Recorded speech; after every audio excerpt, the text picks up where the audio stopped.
ሰላም ጤና ይስጥልን አድማጭ ተመልካቾቻችን የዕለቱን አበይት ዜናዎችና ወቅታዊ መረጃዎችን ይዘንላችሁ ቀርበናል። ከፖለቲካ ትንታኔዎች እስከ ጦር ሜዳ ውሎች በትክክለኛ መረጃ ላይ ብቻ የተመሰረቱ ትኩስና ሰበር ዜናዎችን እንዲሁም ወታደራዊ መረጃዎችን በዝርዝር ወደ እናንተ እናደርሳለን። ለቻናላችን አዲስ የሆናችሁ ተከታታዮቻችን ትኩስና የተረጋገጡ መረጃዎች በፍጥነት እንዲደርሷችሁ ሰብስክራይብ፣ ላይክ በማድረግ ቤተሰብ እንድትሆኑ በአክብሮት እንጋብዛለን። ለሌሎች ተደራሽ እንዲሆን በማጋራት አግዙን። ቀጥታ ወደ ዝርዝር ዜናዎቹ አልፋለሁ። አብራችሁን ቆዩ።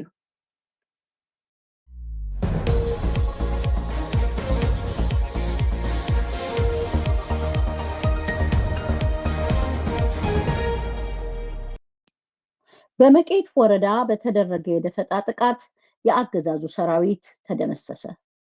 ሬሽን አጅቦ የመጣው የዙ 23 የጦር መሳሪያ ከጥቅም ውጭ ሆነ። በአማራ ፋኖ ብሔራዊ ንቅናቄ አፋብን ወሎ ቤት አማራ ምኒልክ እስር የሚንቀሳቀሰው የ106ኛ ኮር 22ኛ ክፍለ ጦር የአሻግሬ ሻለቃ አሃዶች በመቄት ወረዳ ውስጥ ከአሰላለፍ ውጭ በነበረው የአገዛዙ ሰራዊት ላይ እጅግ ስልታዊና ከባድ የደፈጣ ጥቃት በመሰንዘር በርካታ የጠላት ኃይልን ሙትና ቁስለኛ ማድረጋቸውን አስታወቁ። ዛሬ ግንቦት 26 ቀን 2018 ዓ.ም የኮሩ የህዝብ ግንኙነት መምሪያ ባወጣው ይፋዊ መግለጫ መሰረት የአገዛዙን ወታደራዊ መዋቅርና ስምሪት ሽባ ያደረገው ይህ ኦፕሬሽን ሙሉ በሙሉ በፋኖዎች አሸናፊነት ተጠናቋል። የፊት መስመር ወታደራዊ መረጃዎች እንደሚያስረዱት እርምጃው የተወሰደው ከጋሸናና ከፍላቂት ግንባር ተነስቶ በዙ 23 የጦር መሳሪያ ታጅቦ ስልታዊ የቅብብሎች ስንቅ ወይም ደግሞ ሬሽን ለመውሰድ በመጣው የአገዛዙ ሰራዊት ላይ ነው። የመቄት ወረዳ አናብስቶች ጠላትን አስልተው በመጠበቅ አንቺም ክዳነ ምሕረት ከተባለው ቦታ ላይ በመብረቃዊው የአሻግሬ ሻለቃ የደፈጣ ስልት በከፈቱት እሳት ከ7 በላይ የጠላት ወታደሮች ወዲያውኑ ሲደመሰሱ እጅግ በርካታ የሆኑት ደግሞ በጽኑ ቆስለው ወደ ጋሸና ጤና ጣቢያ ተወስደዋል። ከዚሁ ጋር ተያይዞ ሬሽኑን አጅቦ የመጣው የጠላት ዙ 23 ከባድ መሳሪያ በጀግኖቹ ፋኖዎች በተተኮሰ የብሬን ጥይት በትክክል ተመቶ ሙሉ በሙሉ ከጥቅም ውጭ ሆኗል። አገዛዙ የደረሰበትን ከባድ ስብራት ተከትሎ በአካባቢው የነበረውን ያገኘውን ኃይል ሁሉ በመጠቀም የተመታውን ዙ 23 መሳሪያና የሞት አስከሬኑን እየጎተተ በከፍተኛ ድንጋጤ ወደ ጋሸና መፈርጠጡ ታውቋል። በቀኝ አዝማች ጨለፍ ተስፋው ስም እየማሉ ጠላትን በአውደ ውጊያ ላይ አመድ የሚያደርጉት የመቄቶቹ ጀግኖች አናብስቶች ሞት የጠራውን የአገዛዙን ሰራዊት በመጣበት ቋንቋ ያስተናገዱት ሲሆን የጠላትን ወታደራዊ ቅስም የሚሰብርና ወደኋላ የሚያፈገፍግ ጥቃት በበላይነት ማድረስ ችለዋል። መዳረሻውን ታላቅ ድልና ሙሉ ነፃነት ያደረገው የአማራ ህዝብ የህልውና ተጋድሎ እስከ መጨረሻው ድል ድረስ ተጠናክሮ እንደሚቀጥልም የኮሩ የህዝብ ግንኙነት መምሪያ በይፋዊ መግለጫው ማጠቃለያ ላይ በድጋሚ አረጋግጧል። በምንጃር ሸንኮራ ወረዳ በተደረገ የደፈጣ ጥቃት በአገዛዙ ጦር ላይ ከፍተኛ ጉዳት ደረሰ። የምርጫ ኮሮጆ የጫኑ ኃይሎች ተበተኑ።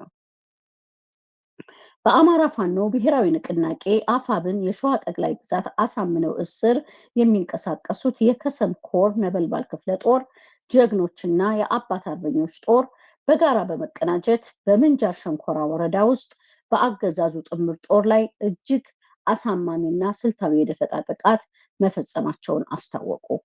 ግንቦት 26 ቀን 2018 ዓ.ም የኮሩ የህዝብ ግንኙነት መምሪያ ባወጣው ይፋዊ መግለጫ በትናንትናው ዕለት በተወሰደው በዚህ መብረቃዊ እርምጃ በአገዛዙ ሰራዊት ላይ ከፍተኛ ሰብአዊና ቁሳዊ ኪሳራ ማድረስ ተችሏል። ይህ ስኬታማ ወታደራዊ ኦፕሬሽን የተፈጸመው ግንቦት 25 ቀን 2018 ዓ.ም ከቀኑ 10 ሰዓት ከሩብ ጀምሮ እስከ ምሽቱ 1 ሰዓት ተኩል ድረስ ለረጅም ሰዓታት በቆየ ከባድ ውጊያ መሆኑ ታውቋል። አገዛዙ ህዝባዊ ቅቡልነት ለማግኘት በአሞራ ቤት ቀበሌ መልካጅሎ የምርጫ ጣቢያ ሰብስቦት የነበረውን የምርጫ ኮሮጆ በኃይል ጭኖ ሲመለስ የነበረውን የብልጽግና ጥምር ጦር መነሻ ያደረገው የፋኖዎች ስልታዊ ጥቃት የአገዛዙን የፖለቲካ ድራማና ወታደራዊ እቅድ ሙሉ በሙሉ አክሽፎበታል። ወታደራዊ እርምጃውን የከሰም ሁለተኛ ኮር የነበልባል ክፍለ ጦር ሻለቃ ፋኖች እና የአባት አርበኞች በጥምረት ያከናወኑት ሲሆን ጥቃቱ የተፈጸመው በጨሌ ቀበሌ ስማቸው ጁምድር እና አጉጭ በተባሉ አካባቢዎች ላይ በተደራጀ የተቀናጀ የደፈጣ ውጊያ ነው። ለሰዓታት በቆየው በዚህ የተኩስ ልውውጥ በአገዛዙ ጥምር ጦር ላይ ከፍተኛ ስብራት በመድረሱ ሰራዊቱ በእውር ድንብር ሽፋን በመሰጣጣት የራሱን አስከሬን እንኳን ሳይሰበስብ ከአካባቢው ለመፈርጠጥ ተገደዋል። በዚህ ታላቅ አውደ ውጊያ ላይ ከተሰለፉት የፋኖ ኃይሎች በኩል ምንም አይነት ሰብአዊ ጉዳት አለመድረሱ ተረጋግጧል። የአሳምነው እዝ የህዝብ ግንኙነት ክፍል በመግለጫው ማጠቃለያ ላይ ለትሉ ሰማዕታት ያለውን ታላቅ ክብር የገለጸ ሲሆን መዳረሻው ሙሉ ነፃነትና ፍትህ የሆነው የህልውና ተጋድሎ የአገዛዙን መዋቅር የማፍረሱን ኦፕሬሽን አጠናክሮ እንደሚቀጥልም ዳግም አረጋግጧል። በአርሲ ኦርቶዶክሳውያን ላይ የተፈጸመው ስልታዊ ጭፍጨፋ የአማራ ፋኖ ብሔራዊ ንቅናቄ በጽኑ ኮነነ። ለመላው ኢትዮጵያውያን የጋራ የትግል ጥሪ ቀረበ።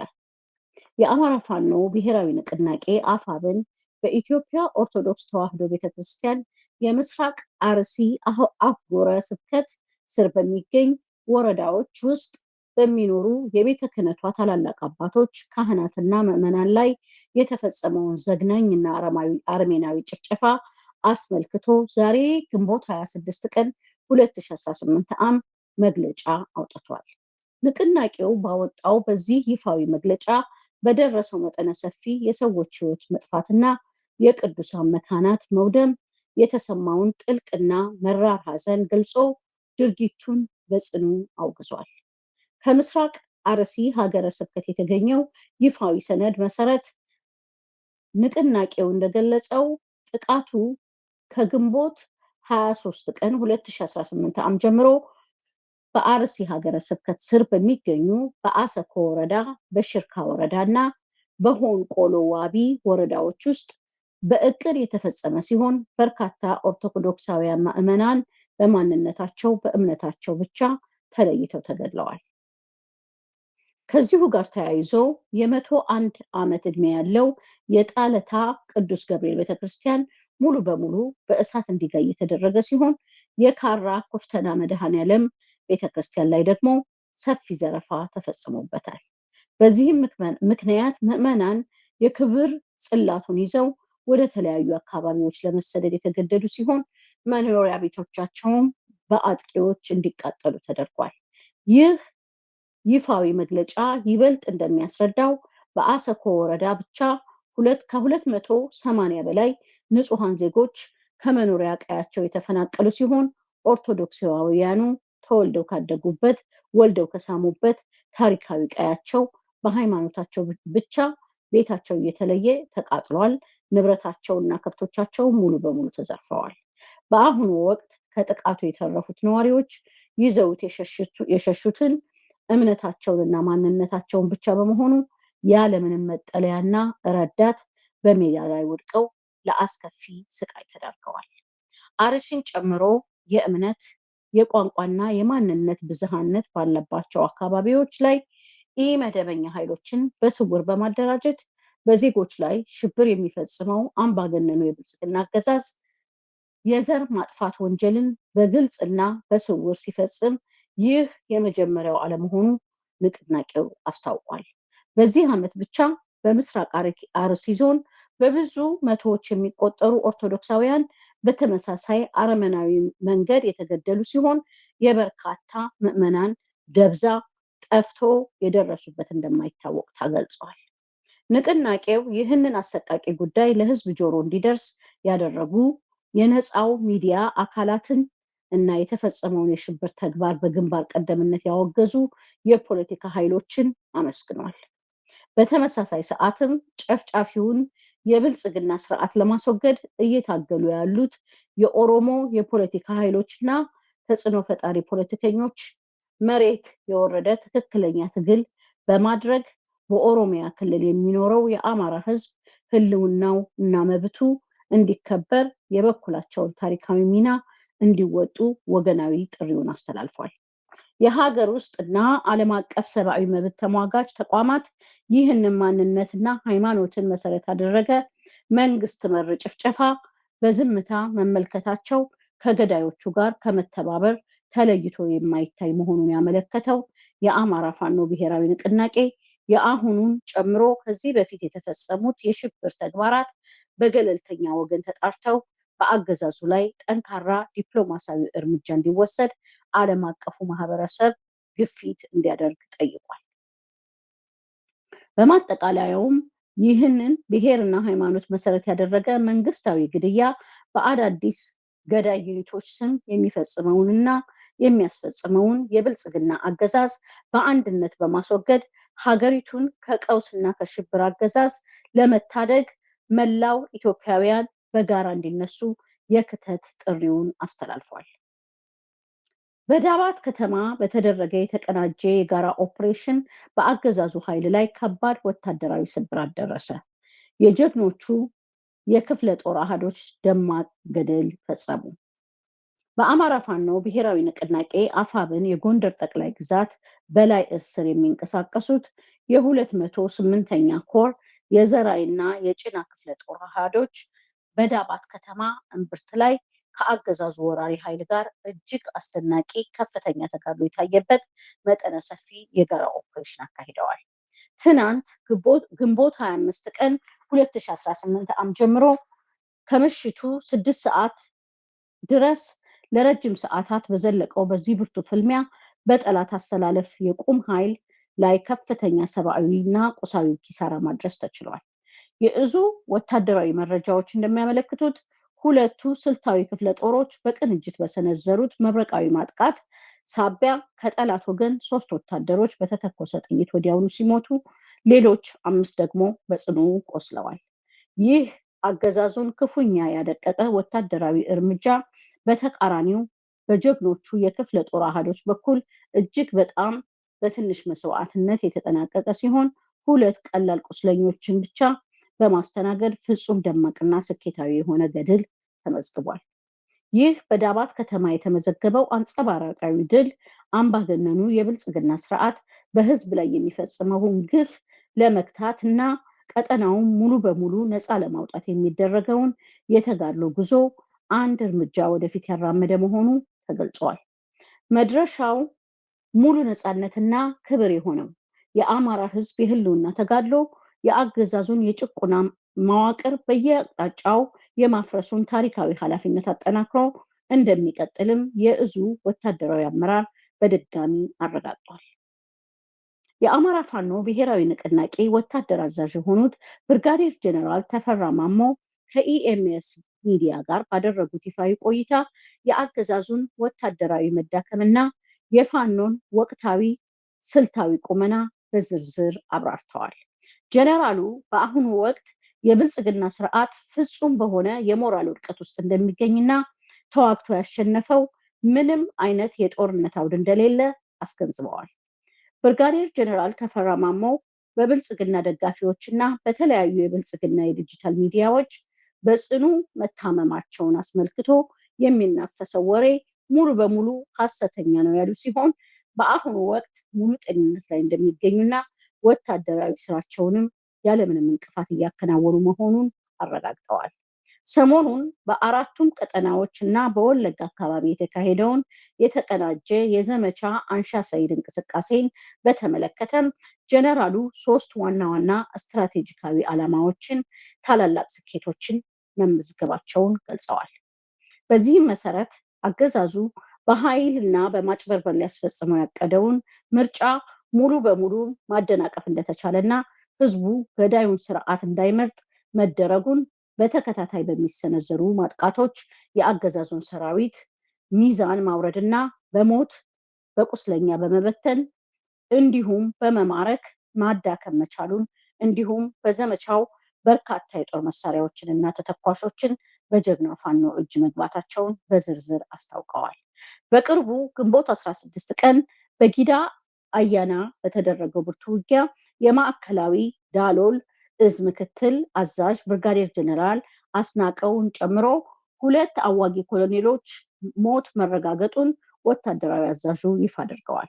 በአሁኑ ወቅት ውጊያው በጥልቀትና በስፋት እየተካሄደ በመሆኑ የአገዛዙ ጀነራሎችና ከፍተኛ መኮንኖች በፋኖ ከበባ ውስጥ የመግባትና የመመታት እድላቸው እየሰፋ የመጣ ሲሆን አገዛዙ የደረሰበትን የሞራል ውድቀት ለመሸፈን ሲል የእነዚህን መኮንኖች ሞት ደብቆና በሚስጥር መቅበርም እንደሚፈልግ አጋልጠዋል።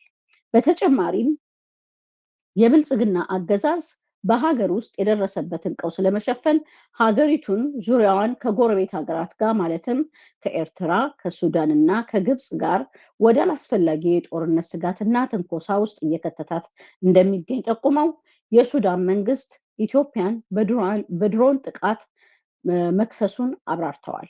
ይሁን እንጂ የውጭ ኃይሎች ሳይመጡ የተባበሩት የአማራ፣ የኦሮሞ፣ የትግራይና የመላው ኢትዮጵያ ኃይሎች እርስ በርስ በመተባበር ስርዓቱን በራሳቸው አቅም እዛው እንደሚቀብሩት በልበ ሙሉነት ተናግረዋል። ከምርጫው በኋላ አገዛዙ ፋኖን ለማጥፋት መጠነ ሰፊ ዝግጅት እያደረገ ነው ስለሚባለው መረጃ የእዙ ወታደራዊ አዛዥ ብርጋዴር ጀነራል ተፈራ ማሞ ሲያብራሩ አገዛዙ የተለየ ጠንካራ ተዋጊ ኃይል እንደሌለውና በየጊዜው በግዳጅ የሚመለመሉና በቂ ስልጠና የሌላቸው የኦሮሞ ወጣቶች የገዳ ኮማንዶና ልዩ ኃይል እየተባሉ ለጦርነት እየተማገዱ መሆኑን ጠቁመዋል።